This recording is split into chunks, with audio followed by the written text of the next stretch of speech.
أما بعد فأعوذ بالله من الشيطان الرجيم بسم الله الرحمن الرحيم يا أيها الذين آمنوا اتقوا الله حق تقاته ولا تموتن إلا وأنتم مسلمون صدق الله العظيم وعن ابن عمر رضي الله تعالى عنهما قال رسول الله صلى الله عليه وسلم إن من الشجر شجرة لا يسقط ورقها وإنها مثل المسلم فحدثوني ما هي فوقع الناس في شجر البوادي ثم قالوا حدثنا ما هي يا رسول الله أو كما قال النبي عليه الصلاة والسلام اللهم صل وسلم وبارك على نبينا محمد وعلى آله وأصحابه أجمعين الحمد لله মাজিনা মৌজার আহমদিয়া ফাজিল মাদ্রাসা কর্তৃক আয়োজিত আজকের বার্ষিক ওয়াজ মাহফিলের সম্মানিত সভাপতি দিগার হযরত উলামায়ে কেরাম সুলতানে আযম যুবক ভাইরা সময় যেহেতু কম ভূমিকা না করে সরাসরি আলোচনা করতে চাই। আল্লাহ তাআলা অসংখ্য অগণিত শুকরিয়া যে আল্লাহ তাআলা আমাদেরকে আজকের এই বরকতময় একটি মজলিসে বসার তৌফিক দান করেছেন। এজন্য সকলেই কালিমাতুল শুকর আদায় করি আলহামদুলিল্লাহ। লক্ষ কোটি দরুদ সালাম আলাইহি তাজদারে মদিনা সাইয়্যিদুল মুরসালিন রাহমাতুল আলামিন মুহাম্মদুর রাসূলুল্লাহ সাল্লাল্লাহু আলাইহি ওয়াসাল্লামের প্রতি এবং ওনার পরিবার পরিজন সহ সমস্ত সাহাবাগণের প্রতি। আমি আপনাদের সম্মুখে সূরা আলে ইমরানের 102 নম্বর আয়াত তেলাওয়াত করেছি। নবী করিম সাল্লাল্লাহু আলাইহি ওয়াসাল্লামের অসংখ্য অগণিত হাদিসের ভান্ডার থেকে হাদিসের একটি অংশ তেলাওয়াত করেছি। আয়াত এবং হাদিসের সমন্বয়ে নির্দিষ্ট সময়ের মধ্যে কয়েকটি কথা বলার আশা রাখি। আমার তাওফীক ইল্লা বিল্লাহ। আল্লাহ তাআলা কুরআনুল কারীমে সূরা আলে ইমরানের 102 নম্বর আয়াতে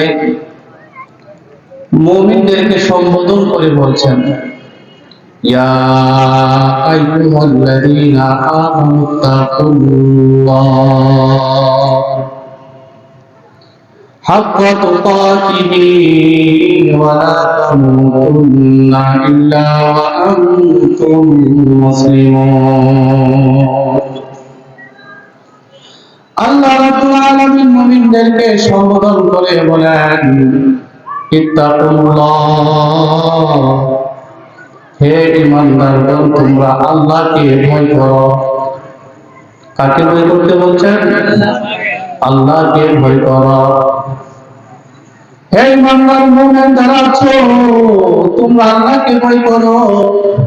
কেমন ভয় করবা? হাক্কা তুকাতিহি, প্রকৃত ভয়, যে ভয় করলে পরে গুনাহ করা যায় না, যে ভয় অন্তরে আসলে কোনো অন্যায় করা যায় না, যে ভয় অন্তরে আসলে সুদ দেওয়া যায় না, ঘুষ দেওয়া যায় না, নারী নির্যাতন করা যায় না, ধর্ষণ করা যায় না, চুরি করা যায় না, যেরকম কিনা এমন ভয় করতে, যার ভয় আমি অন্যায় থেকে বিরত থাকবো এমন ভয় করতে হবে। নামটা অর্থে ভয় নয়। এটা আমার সাবজেক্টে আমি যে বিষয়টা বুঝাতে চাই, আল্লাহ রাব্বুল আলামিন ইমানদারকে বলছেন, হে ইমানদার, আল্লাহকে তোমরা ভয় করো, প্রকৃত ভয়, সাবধান ইমানদার। ওয়ালা তামুতুন্না ইল্লা ওয়া আনতুম মুসলিমুন। প্রকৃত মুসলমান না হয়ে তোমরা মৃত্যুবরণ করিও না। প্রকৃত অর্থে যাকে মুসলমান বলা হয়, আল্লাহ তাআলার কাছে আত্মসমর্পণকারী বলা হয়, এমন মুসলমান না হয়ে তোমরা মরিও না। বলেন তো, মরার দায়িত্ব কি মানুষের না আল্লাহ পাক মানুষের মৃত্যু দান করেন? আল্লাহ দান করেন। তার মানে হলো প্রকৃত মুসলমান হওয়া লাগবে, নামটা অস্তে মুসলমান হওয়া যাবে না। নামে নামে মুসলমান হইলাম, একজনের নাম রেখে দেওয়া হলো ইসলাম উদ্দিন। ইসলাম উদ্দিন নাম আছে না নাই? কিন্তু ইসলামের কোন হুকুম আকাম সে মানে না, সারাদিন গুনার সাগরে হাবুডুবু খায়। বোঝা গেল নামের মুসলমান হওয়া যাবে না, নামের মুসলমান হতে হবে কিনা? এই আয়াতের সাথে সামঞ্জস্য রাখে এমন একটা হাদিস আপনাদের সামনে তেলাওয়াত করেছি। আল্লাহর নবীর সাহাবী খলিফাতুল মুসলিমিন হযরত উমর ইবনে খাত্তাব রাদিয়াল্লাহু তাআলা আনহু, ওনার একজন ছেলে নাম তার আব্দুল্লাহ ইবনে উমর। আব্দুল্লাহ ইবনে উমর রাদিয়াল্লাহু তাআলা আনহু বলেন, আল্লাহ রাসূল সাল্লাল্লাহু আলাইহি ওয়াসাল্লাম সাহাবাদেরকে সামনে নিয়ে একদিন আলোচনা করতেছেন। আলোচনা করতে গিয়া বলেন, ও আমার সাহাবীরা, জানো নি পৃথিবীতে এমন একটা গাছ আছে যে গাছের পাতা ঝরে না, পাতা গুলো পড়ে না, কিন্তু এই গাছটা হলো মুসলমানের মতো। পৃথিবীতে এমন একটা গাছ আছে। কি আছে? কথা বুঝেন? সময় কম, শর্টকাটে বুঝালে তুইব। নবীজি বলেন, পৃথিবীতে এমন একটা গাছ আছে যে গাছের পাতা ঝরে না, পাতা ঝরে না। বলেন তো, পৃথিবীতে এমন কোন গাছ আছে যে গাছের পাতা ঝরে না? আছে? আপনার আমার জানার মতো আছে? কিন্তু নবী বলতেছেন, পৃথিবীতে এমন একটা গাছ আছে যে গাছের কি ঝরে না। قال رسول الله صلى الله عليه وسلم إن من الشجر شجرة لا يسقط ورقها। আমার সাহাবীরা, পৃথিবীতে এমন একটা গাছ আছে যে গাছের পাতা ঝরে না। ওয়া ইন্নাহা মাসালুল মুসলিম, কিন্তু ওই গাছটা হলো মুসলমানের মতো। গাছ কি মুসলমান হয়? গাছ মুসলমান হয় না, কিন্তু আল্লাহ রাসূল বলতেছেন এমন একটা গাছ আছে যে গাছের পাতা ঝরে না, পাতা পড়ে না, কিন্তু ওই গাছটা মুসলমানের মতো। সুবহানাল্লাহ। এবার আল্লাহর নবী সাহাবীদেরকে বলেন, ফাহাদিসুনি মা হিয়া। হে আমার সাহাবীরা, তোমরা আমাকে বলো না ওই গাছটার নাম কি, আমাকে বলো। সাহাবায়ে কেরাম আশ্চর্য হয়ে গেলেন। হাদিস বর্ণনাকারী সাহাবী আব্দুল্লাহ ইবনে ওমর বলেন, আল্লাহর নবী যখন সাহাবীদের সামনে এই প্রশ্নটা ছুড়ে দিলেন, সমস্ত সাহাবায়ে কেরাম আশ্চর্য হয়ে গেলেন। আশ্চর্য হইয়া চোখ বুলাইতে লাগলেন, এমন গাছ হয়ে আছে। সবার বাড়িতে তো গাছ আছে, আছে না নাই? জীবনে কোন সাহাবী কোন জঙ্গলে গেছে, কোন বনের মধ্যে গেছে, এরা চোখ বুলাইতেছে।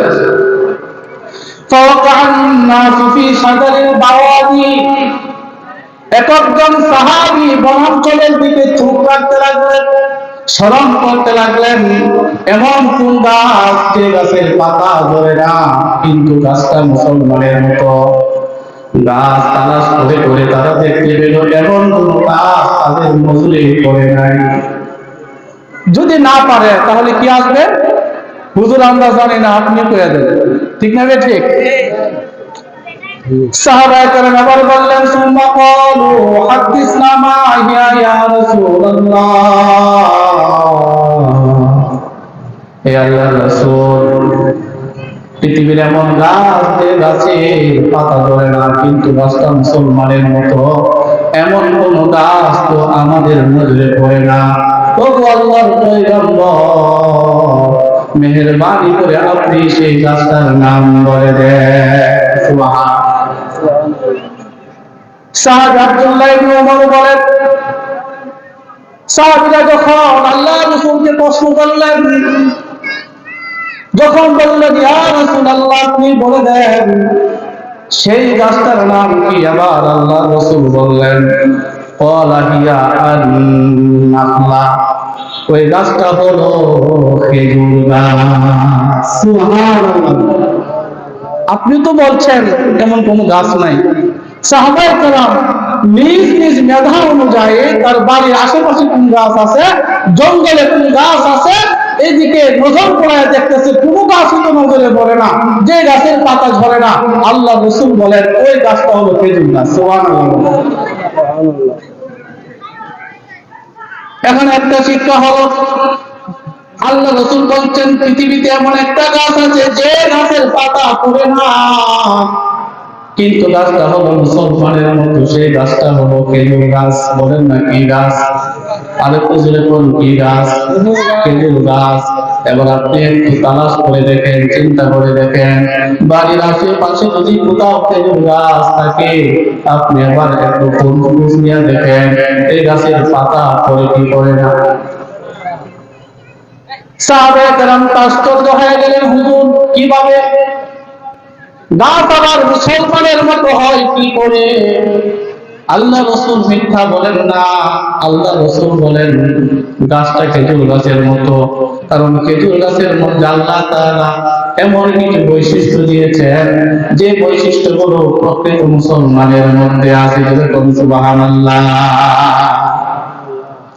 অনেকগুলো বৈশিষ্ট্য আল্লাহ তাআলা খেজুর গাছের মধ্যে দিয়েছেন, সবগুলো বৈশিষ্ট্য বলার সময় নাই। মনে হয় দুইটা বৈশিষ্ট্য বলার সুযোগ থাকে কিনা সেটাও জানি না, কিন্তু আমি আপনাকে একটা বৈশিষ্ট্যের কথা বলবো। সেই বৈশিষ্ট্য হলো এই, আল্লাহ রাব্বুল আলামিন কোরআনে বলছেন ইল্লা ওয়ালা তামুতুন্না ইল্লা ওয়া আনতুম মুসলিমুন, প্রকৃত মুসলমান না হয়ে তুমি মৃত্যুবরণ করিও না।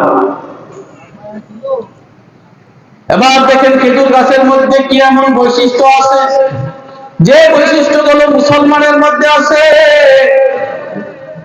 খেজুর গাছ আল্লাহ তাআলা এমন একটা গুণ দিয়ে বানাইছে, অন্য গাছের যে খেজুর গাছ হলো শ্রেষ্ঠ গাছ। ঠিক কিনা বলেন? পৃথিবীতে যত রকমের গাছ আছে, সমস্ত রকমের গাছের মধ্যে খেজুর গাছ হলো শ্রেষ্ঠ। কথা ঠিক কিনা? খেজুর গাছের মতো দামি মূল্যবান কোন গাছই নেই, আছে? আল্লাহ রাসূল এটাকে শ্রেষ্ঠ বলছেন।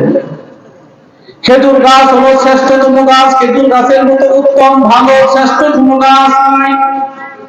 আর প্রকৃত মুসলমান হলো শ্রেষ্ঠ জাতি, মুসলমানের মতো শ্রেষ্ঠ আর কোন জাতি নাই। এরকম ঠিক কিনা? মুসলমান শ্রেষ্ঠ নাকি ইহুদি খ্রিস্টানরা শ্রেষ্ঠ? আর যেরকম তারা শ্রেষ্ঠ? মুসলমান শ্রেষ্ঠ। খেজুর গাছ সমস্ত গাছের মধ্যে শ্রেষ্ঠ, মুসলমান সমস্ত জাতির মধ্যে শ্রেষ্ঠ। যেরকম ঠিক কিনা?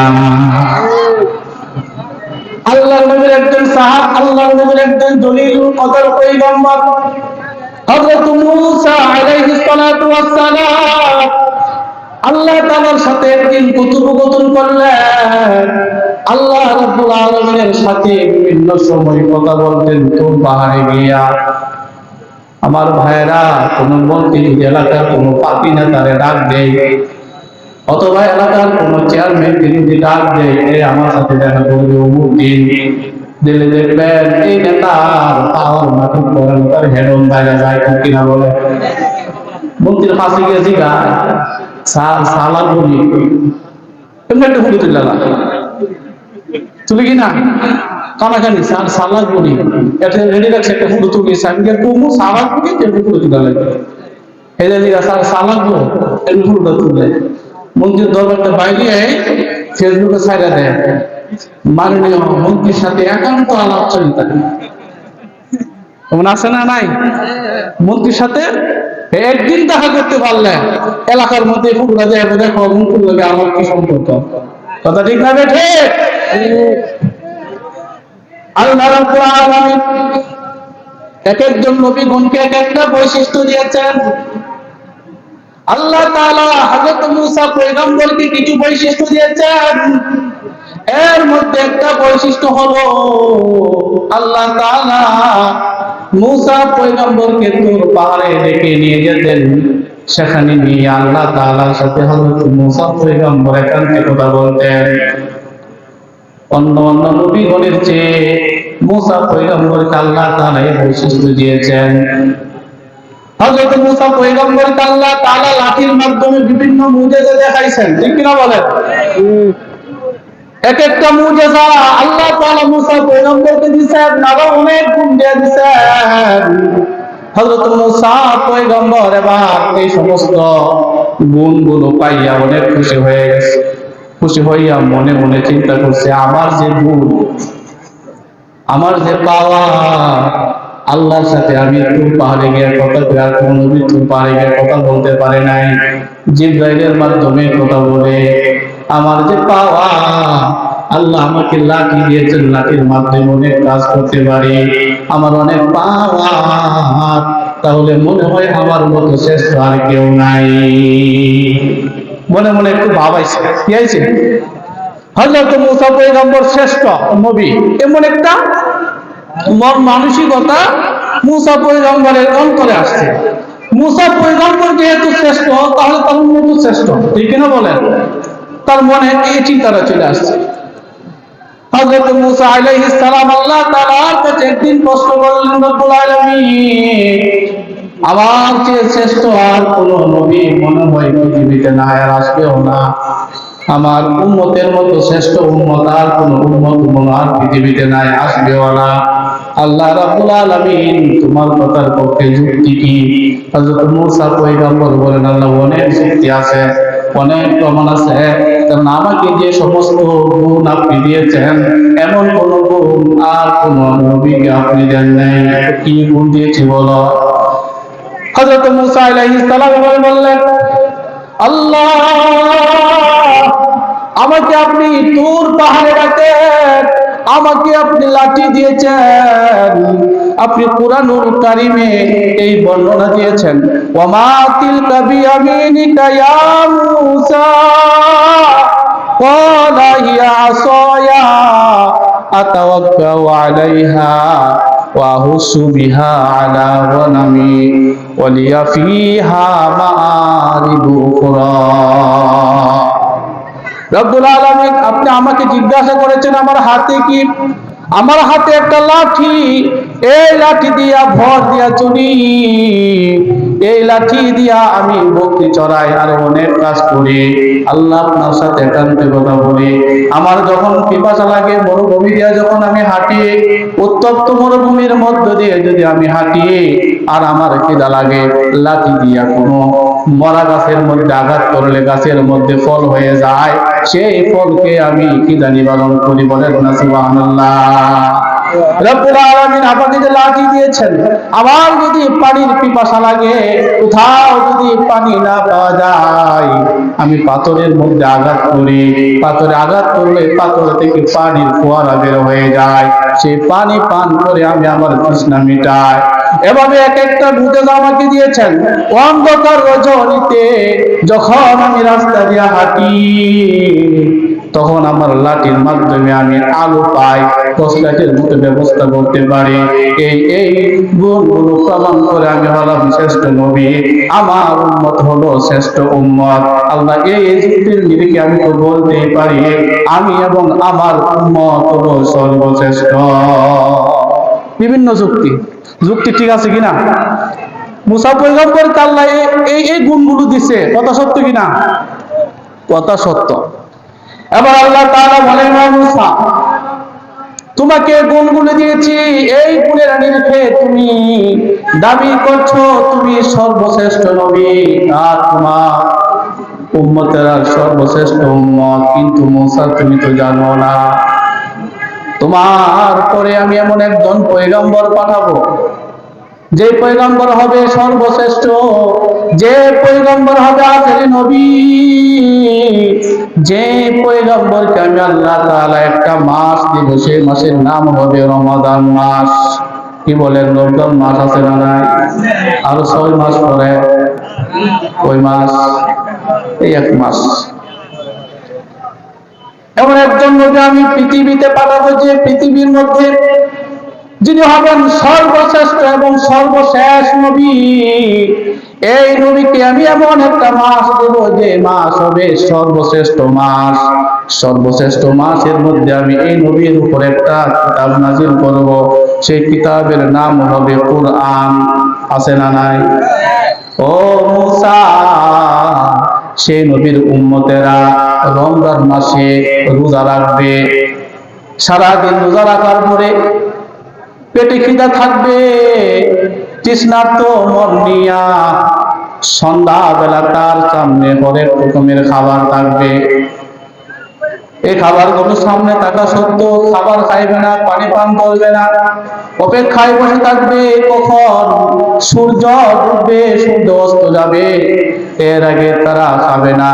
এই যে অপেক্ষার মুহূর্তটা তাদের যেরকম হয়, আমার এই উম্মতেরা যখন কষ্ট স্বীকার করে, আমার শেষ নবীর উম্মতেরা যে কষ্ট করে তারা যে রোজা রাখে, মুসা পয়গম্বর, তখন আমার আর তাদের মধ্যে কেমন অবস্থা হয় জানুনি?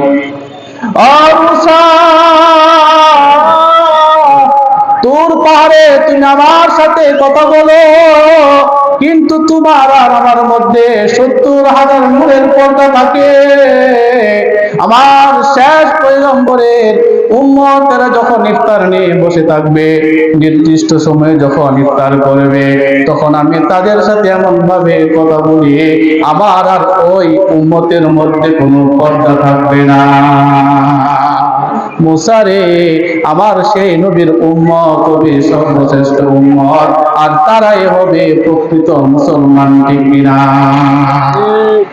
আল্লাহ রাব্বুল আলামিন বলেন, ইয়া আইয়ুহাল্লাযীনা আমানুত্তাকুল্লাহ হাক্কা তুকাতিহি ওয়া লা তামুতুন্না ইল্লা ওয়া আনতুম মুসলিমুন। হে ঈমানদারেরা, প্রকৃত ঈমান প্রকৃতভাবে আল্লাহ তাআলাকে ভয় করো। যে ভয় করলে পরে গুনাহ করবা না, যে ভয় করলে পরে মানুষের হক নষ্ট করবা না, যে ভয় করলে পরে মানুষের জায়গা জমি দখল করবা না, যে ভয় করলে পরে চাঁদাবাজি করবা না, যে ভয় করলে পরে ঘুষ খাইবা না, সুদ খাইবা না, যে ভয় করলে পরে ভাই তার বোনের হক নষ্ট করবে না, স্বামী তার স্ত্রীর হক নষ্ট করবে না, স্ত্রী তার স্বামীর হক নষ্ট করবে না। সাবধান সাবধান, ওয়ালা তামুতুন্না ইল্লা ওয়া আনতুম মুসলিমুন। প্রকৃত মুসলমান না হইয়া মৃত্যুবরণ করবে না। আল্লাহ রাসূল বলেন, পৃথিবীতে এমন একটা গাছ আছে, যে গাছের পাতা কথা হয় না, পাতা কি হয় না, পড়ে না, কিন্তু গাছটা কার মতো? মুসলমানের মতো। তোমরা বলো সেই গাছটার নাম কি? সাহাবীরা বলতে পারলো না। আল্লাহ রাসূল বলে দিলেন, সেই গাছটার নাম হলো খেজুর গাছ। আল্লাহ রাসূল সাল্লাল্লাহু আলাইহি ওয়াসাল্লাম যখন খেজুর গাছের নামটা বলে দিলেন, এবার বর্ণনাকারী সাহাবী আব্দুল্লাহ ইবনে উমর রাদিয়াল্লাহু তাআলা আনহু বলেন, আমার মনে মনে এই গাছের নামটাই মনের মধ্যে আসছিল, কিন্তু শরম লাগে, এই জন্য কই নাই। যদি না হইতো, হয় কিনা, যদি না হইলো, কিন্তু মনে আইছে। আব্দুল্লাহ ইবনে উমর তার বাবা উমর রাদিয়াল্লাহু আনহু তো বলতেছেন, আব্বা নবীজি যে বলছে খেজুর গাছ, ওই গাছটার নাম হলো খেজুর গাছ। আমার মনের মধ্যে আসছিল যে গাছটা খেজুর গাছই হইব, কিন্তু শরমের কারণে বলতে পারি না। হযরত উমর রাদিয়াল্লাহু তাআলা আনহু বললেন, ওরে পুত্র, তুমি যদি সবার আগে এই গাছের নামটা বলতে পারতা, তাহলে পৃথিবীর অমুক অমুক জিনিসের চেয়ে আমি তোমাকে সবচেয়ে বেশি ভালোবাসতাম। মুসলমানের মতো কেমনে? খেজুর গাছ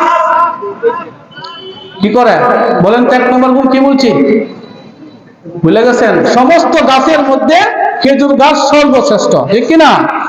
মুসলমান, প্রকৃত মুসলমান, সব জাতি ধর্মের মধ্যে মুসলমান হলো সর্বশ্রেষ্ঠ জাতি, ঠিক কিনা বলেন? আর যে 60টা গুণ লইছে, 5টা গুণ আছে খেজুর গাছের মধ্যে, যেই 5টা গুণ মুসলমানের মধ্যে আছে। কোন মুসলমান যদি খেজুর গাছের এই 5টা গুণ মানতে পারে, সে প্রকৃত মুসলিম হবে। সুবহানাল্লাহ বলে। একটা গুণই কইলাম, 4টা রাখে গেলাম, নাহলে আর দাওয়াত দিতেন না। যদি দাওয়াত দেন তো কষ্ট করবো। আল্লাহ তাআলা আমাদেরকে প্রকৃত মুসলমান হওয়ার তৌফিক দান করুন। সবাই বলে আমিন।